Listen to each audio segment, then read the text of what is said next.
नमस्कार. Info with अभि या आपल्या चॅनलवर सर्वांचं स्वागत. दिनांक 7 ऑक्टोबर 2024 रोजी जे राज्य कर्मचाऱ्यांच्या बाबतीत 5 महत्त्वपूर्ण शासन निर्णय निर्गमित करण्यात आलेले आहेत. ते कोणते शासन निर्णय आहेत या व्हिडिओतून पाहणार आहोत. तो व्हिडिओ शेवटपर्यंत पहा. दिनांक 7 ऑक्टोबर 2024 रोजी राज्य कर्मचाऱ्यांच्या बाबतीत 5 महत्त्वपूर्ण दिलासादायक शासन निर्णय निर्गमित करण्यात आलेले आहेत. सविस्तर शासन निर्णय पुढील प्रमाणे पाहूयात. कोतवालांना अनुकंप धोरण लागू.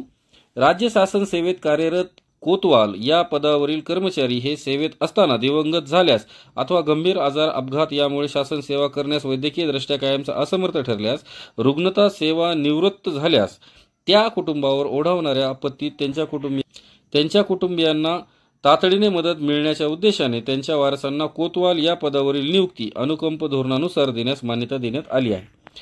कोतवालांच्या मानधनात वाढ. राज्यात एकूण 12,793 कोतवाल कार्यरत आहेत. त्यांना दरमहा 15,000 मानधनामध्ये दिनांक 1/4/26 रोजी पासून 10% इतकी वाढ देण्यास मान्यता देण्यात आली आहे. त्यानंतर दर 3 वर्षांनी 1 एप्रिलपासून त्यांना मिळणाऱ्या एकूण मानधनांमध्ये 10% इतकी वाढ देण्यास महसूल विभागाकडून मान्यता मिळालेली आहे.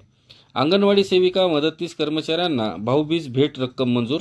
राज्यातील अंगणवाडी सेविका मदतनीस या मानधनी कर्मचाऱ्यांना सन 2024-25 या आर्थिक वर्षात प्रत्येकी ₹2,000 प्रमाणे भाऊबीज भेट रक्कम देण्यास शासन मंजुरी देण्यात आली आहे. राज्यातील तलाठी संवर्गातील अस्थायी पदांना मुदतवाढ. राज्यातील महसूल विभागातील जुन्या आकृतीबंधानुसार विभागनिहाय जिल्हानिहाय तलाठी संवर्गाच्या मंजूर असणाऱ्या पदापैकी 8,575 पदे स्थायी असून उर्वरित 4,059 पदे अस्थायी आहेत. सदर पदापैकी कोणतेही पद 6 महिन्यांपेक्षा अधिक काळासाठी रिक्त नसल्याचे सर्व विभागीय आयुक्त कार्यालयांनी प्रमाणित केलेले आहेत. सबब 4,059 अस्थायी पदांना दिनांक 1/9/2024 ते 28/2/2025 पर्यंत मुदतवाढ देण्यात येत आहे. आश्वासित प्रगती योजनेचा लाभ. राज्यातील उच्च शिक्षण संचालनालय व त्यांच्या अधीनस्थ असणाऱ्या कार्यालयातील प्रशासकीय अधिकारी गट अ पदावर कार्यरत अधिकाऱ्यांना 7व्या वेतन आयोगानुसार 3 लाभांच्या सुधारित सेवा अंतर्गत आश्वासित प्रगती योजनेचा पहिला लाभ मंजूर करण्यास मान्यता देण्यात आलेली आहे. आशा करतो की आपल्याला जे 5 शासन निर्णय आहेत या व्हिडिओतून आपण कव्हर केलेले आहेत ते समजले असतील.